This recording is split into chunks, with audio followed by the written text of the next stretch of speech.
하나님의 말씀은 사무엘하 10장 12절부터 14절까지의 말씀입니다. 사무엘하 10장 12절부터 14절까지의 말씀, 자막을 통하여서 표신성경을 통하여 하나님의 말씀을 읽습니다. 너는 담대하라. 우리가 우리 백성과 우리 하나님의 성읍들을 위하여 담대히 하자. 여호와께서 선히 여기시는 대로 행하시기를 원하노라 하고, 요압과 그와 함께한 백성이 아람 사람을 대항하여 싸우려고 나아가니 그들이 그 앞에서 도망하고, 암몬 자손은 아람 사람이 도망함을 보고 그들도 아비새 앞에서 도망하여 성읍으로 들어간지라. 요압이 암몬 자손을 떠나 예루살렘으로 돌아가니라. 아멘. 사람들이 찾아올 때 그 은혜를 받고 은혜를 나누게 되죠. 그래서 은혜를 받는다 하는 많은 일들은 보면 대체로 사람이 오고 가는 일들을 통하여서 받게 되는 일들이 대부분입니다. 그러나 우리가 누군가가 찾아올 때 은혜를 받기보다는 마음의 불편함을 겪을 때도 있어요. 우리 성도님들이 제 아내를 방문하여서 교제를 하는 것은 참 기쁨이지만 뜬금없이 어느 방송을 봤습니다, 또 동영상을 봤습니다, 목사님 찾아뵙고 싶습니다 이러는 분들이 올 때는 마음에 부담이 돼요. 또 이분은 어떤 분인지 알 수가 없고, 특별히 그런 분들 중에 중보 은사를 가지고 있다고 스스로 말씀하시는 분들 중에는 이렇게 오셔서 하시는 말씀이 저는 참 불편한데요. 그러니까 오시는 분도 준비가 돼야 되고 맞이하는 저도 준비가 돼야 되는데, 이런 중보자들이 오시면 마치 자신이 오면 다 나을 것처럼 말씀을 하시는 분들이 생각보다 많아요. 자기가 이전에 어디 가서 무슨 기도를 했는데 누가 나았다 이런 얘기들을 막 쏟아내요. 저는 이런 분들이 오셨을 때 저희가 어떻게 사는지 이런 걸 물어봐 주면 좋을 텐데 그런 거는 거의 묻지를 아니하시고 자기가 누구이며 자기가 왜 이 일을 하며 자기가 어디 가서 어떤 일을 해서 어떤 결과가 나왔고 이런 얘기만 막 해요. 그래서 또 어떤 분들은 아주 지나치게 서주연 사모님이 목사님들의 한국교회 십자가를 지고 가는 중입니다, 뭐 이런 제가 볼 때 너무나 과대망상적인 이야기들을 해요. 저는 아이고 감사합니다 그러고 맙니다. 그럴 때마다 제 마음속에 투명함이 있어요. 참 이분들은 교제를 하러 오는 것이 아니라 자꾸 뭘 가르치려 오는구나 이런 생각이 듭니다. 배우고 싶지 않다는 말이 아니에요. 사람을 만나면 먼저 그 사람을 먼저 파악하고 그의 말을 듣는 게 먼저인데, 자기 할 말만 실컷 하다가 아이고 목사님 바쁘신데 가겠습니다 그러고 가요. 그러면 은혜가 될까요 안 될까요?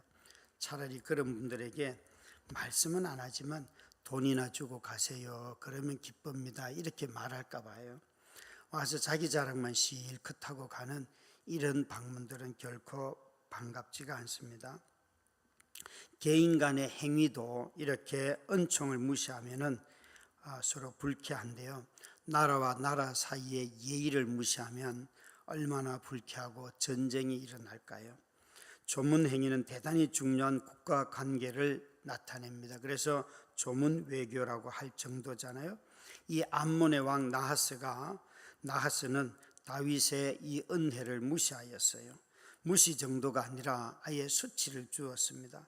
상대방의 호의를 무시하고 수치를 주는 행위는 반드시 전쟁을 불러오듯이 이 나하스는 다윗과 전쟁을 하게 되었습니다. 그래서 다른 사람이 호의를 거절할 수는 있으나 여러분 수치를 주는 것은 대단히 주의하셔야 됩니다.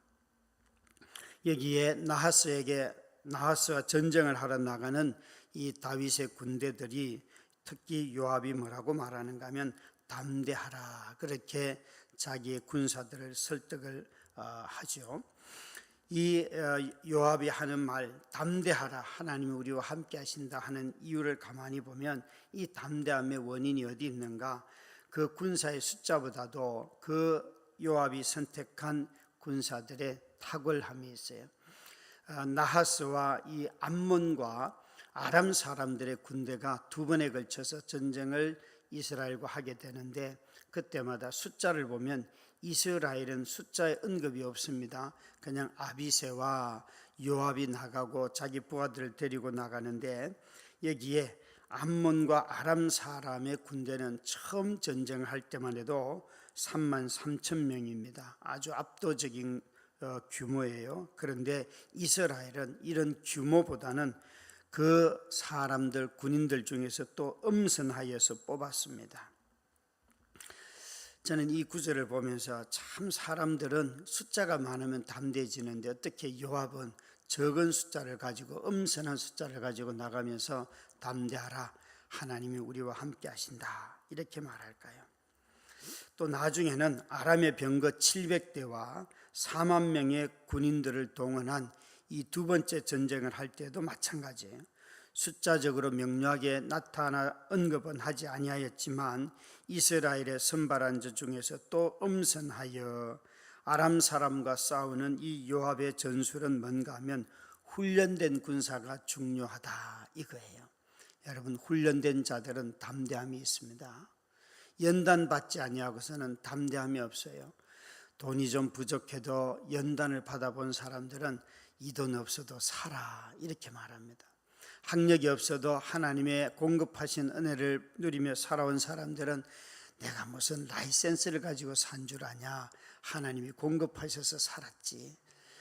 여러분, 사람이 없어도 얼마든지 설교하는데 아무 지장 없어요. 들을 한 사람만 있으면 되잖아요. 사람이 많으면 더 열심히 설교를 준비하고, 사람이 적으면 내 존재 가치가 떨어져서 설교 대충 준비하고 그런 일은 없어요. 여러분, 사람이 아무리 많아도 설교 준비 안 하고 갈 때도 있습니다. 준비할 시간이 없어서 그럴 때도 있더라고요. 그거는 삶의 문제이지 많고 적음의 문제가 결코 아니에요. 여기 요압은 훈련된 군사가 중요하다는 것을 알았어요. 모든 영적인 삶은 훈련된 군사, 훈련이 중요해요. 사람들은 교회에 모이는 숫자를 많이 생각하는데, 숫자보다 여러분 이 훈련되었다는 말의 뜻이 중요한데, 이것은 신실하다는 뜻이에요. 여러분, 훈련된 사람들은 일정한 삶의 모습을 가지고 있습니다. 이렇게 새벽에 나와서 기도하시는 분들, 여러분 시간을 잘 활용하고 이것을 우선적으로 두지 아니하면 못합니다. 리더들과 수요 모임을 늘 할 때마다 깜짝깜짝 놀라는 것 중에 하나가, 새벽 기도를 생각보다 리더들이 자주 참석을 해서 함께 하고 있어요. 이 자리에 보이지도 않는데, 목사님 오늘 새벽 기도 말씀, 이 말씀 하실 때 제가 이런 은혜를 받았습니다, 이렇게 리더 모임 할 때 말씀을 하시더라고요.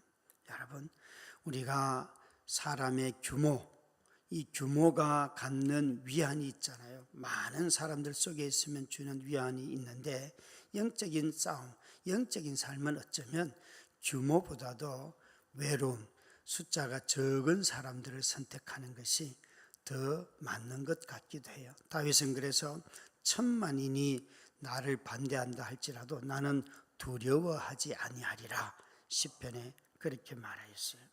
여러분, 규모보다도 신실한 훈련된 삶이 더 중요하고 거기로부터 담대함이 나온다는 사실을 꼭 기억을 하셔야 됩니다. 두 번째는 여기에 담대하게 자기 군사들을 나가 싸워라 하는 이 요압과 아비새를 보면 이들은 전략을 세워서 싸우고 있어요. 요압은 아람 사람과 자신이 싸우고 동생은 암몬 사람과 싸우는데, 이 요압은 아주 장수임이 틀림이 없어요. 아람의 군대가 훨씬 군사력도 무기도 뛰어났어요. 그런데 자기 동생을 보내지 아니하고 자기를 보내면서 이렇게 말합니다. 저 상대방의 군사력이 어느 정도일지 모르기 때문에 혹시 내가 가서 싸우다가 내가 열세면 네가 나를 도와주고 네가 열세면 내가 너를 도와주마, 그렇게 말하고 있어요. 그러니까 상대방의 군사력을 파악하지 못하였기 때문에 전략도 짜고 아주 신중하게 접근을 하고 있고 군인을 잘 배치하였습니다. 여러분, 모든 일이든지 간에 전략이 없이는 그 일을 행할 수가 없잖아요. 이런 분들이 계시죠. 하나님이 알아서 다 하십니다. 맞아요, 여러분. 그런데 하나님이 어떻게 일하시는지는 아셔야 해요. 내가 계획을 세우지 않더라도 하나님이 어떤 방식으로 일하시는지 그건 분별해야만 해요. 그것마저 없으면 하나님이 일하시는 것이 아니라 자기 모든 욕심대로 해놓고도 다 하나님이 일했다고 말을 덧붙일 수가 있어요. 저는 누가 와서 예수 믿는 이야기를 하면 그 사람이 하는 말의 단어에 주목하기보다는 그 사람의 행동에 주목합니다. 단어는 이단들도 다 똑같은 단어를 써요. 하나님, 성령님, 교회 다 씁니다. 은혜 다 이단들도 똑같은 말을 씁니다. 그런데 가만히 듣다 보면 이게 정말 성경에서 내가 확신하는, 성경을 보고 내가 깨달은 그 하나님의 이름을 쓰는지 아닌지는 분별해야 해요. 분별해야 해요. 우린 여러분 똑같은 언어를 쓴다고 해서 그 사람이 나와 똑같은 신앙을 가졌구나 그렇게 판단하시면 속을 가능성이 매우 높습니다. 전략만 있고 담대함이 없으면 늘 말장난입니다. 이렇게 하면 이겨. 그런데 그렇게 안 해요. 행동을 안 해요. 이 두 가지는 항상 같이 가야 됩니다. 전략도 있고 나가서 싸우는 담력도 있어야 돼요. 담대함은 싸움에 나서는 군사들의 마음이지만 이 군사들의 전략적으로 배치하는 것은 지도자들의 능력인 것입니다. 나라를 위하여 기도할 때에 이런 배치가 되지 않고 또 마음속에 국민들을 섬기고자 하는 마음이 부족하기 때문에 겪는 이 어려움들을 위하여서 우리가 계속해서 기도해야 하는 것입니다. 뿐만 아니라 이 담대함은 싸움의 동기에서 나옵니다. 이 요압이 아비새와 그 군인들에게 뭐라고 말하는가 하면 우리가 이스라엘을 위하여 하나님을 위하여서 싸운다 그렇게 말하잖아요. 이 싸움을 하는 이유가 뭔가 하면 나는 내 백성을 지키기 위하여 여호와께서 주신 성읍들을 위하여 싸운다 말씀하고 계세요. 아람 군대들은 용병입니다. 용병. 암몬에서 요청을 해서 돈 주고 사온 용병들입니다. 이 용병들은 돈을 받고 전쟁에 고용된 사람들이지만 여기 싸움하러 나가는 이 사람들은 자기 백성을 지키기 위하여 나가는 사람들입니다. 누가 이길까요? 누가 이길까요? 하나님께서 하나님의 백성을 위하여 싸우는 자들에게는 항상 승리를 주십니다. 그런데 자기를 위하여 싸우는 사람들에게는 항상 패배를 줬어요. 이스라엘은 여러분 여호와의 전쟁, 하나님의 뜻대로 하는 순종만 하면, 백성을 사랑하여 하는 전쟁을 하면 항상 이겼습니다. 이건 참 중요한 이야기예요. 이스라엘 백성들은 자신들의 싸움이 하나님의 백성을 위한 싸움이에요. 그래서 담대하게 나가라고 요압은 말하였습니다. 여러분, 우리가 무엇인가를 할 때 나는 하나님의 백성의 유익을 위하여 하는가 아니면 나의 유익을 위하여 하는가? 나의 유익을 위하여 하는 싸움은 지는 거죠. 그는 싸워보지 않아도 이미 하나님이 우리에게 하시는 말씀이기 때문에 싸움이 질 수밖에 없어요. 하나님은 자신의 말씀대로 세워주신 종들이라면 하나님의 백성들을 위하여 해야 될 것이고, 또 일을 맡은 자들은 다 동기가 어디로부터? 내가 하나님으로부터 위탁받은 이 일을 하기 때문에 전심으로 그 일을 담대하게 싸우는 거죠. 사람들이 누가 이 직분을 비웃어도 무슨 소리, 하나님이 나를 목사로 세운 것이 얼마나 나에게 충성스러운 일이고 기쁜 일이고 나를 충성스럽게 여기셔서 나 같은 사람을 세워주신 것이 너무 기뻐서 교회가 크든 작든 사람들이 만나자 그러면 기쁘게 만나고 즐거워하고 교제하고 그것 아니겠습니까? 여러분, 불러주신 그분을 생각하면 우리가 무엇을 하든지 싸움을 담대하며 나가는 거죠.